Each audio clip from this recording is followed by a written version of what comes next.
And I think that the inhumanity and of what's going on here is going to very, very soon. And I just want to end by saying that I think that Donald Trump is on the verge between the vaporization of AID and the purposeful killing of millions and millions of the poorest people in the world and what he's doing with immigration here in America. He is now becoming one of history's greatest villains. He's going to be up there with Pol Pot and Hitler and Stalin, in terms of having crossed over a line where the goal becomes mass death.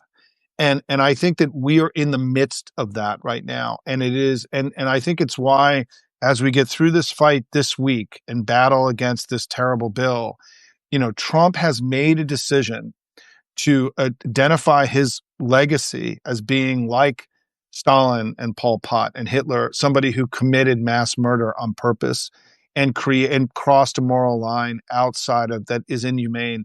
And I think this becomes, Stuart, the next fight after this budget fight is done, is that the inhumanity. I mean, what they're doing in South Florida, I'll just close with this because this is about to become a much bigger issue. There are about 1 million people in South Florida who are losing their legal right to be here this summer, who cannot go home. And so they're going to be stateless. They're not going to be able to work and feed their families.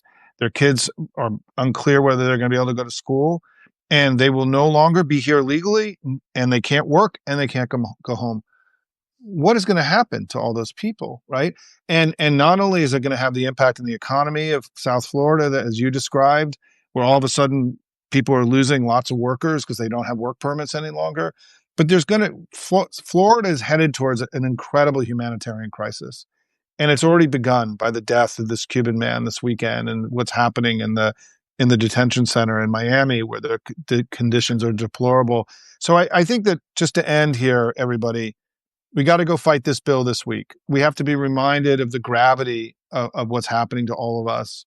And we got to leave it all on the playing field. And we got to keep working with Stewart and Lincoln Square and Hopium and all the good people that are doing amazing work here. History is calling us and we have to answer. And so put your head down, go to work this week, everybody. Let's see if we can kill this bill. It would be the best thing that could happen to America this week.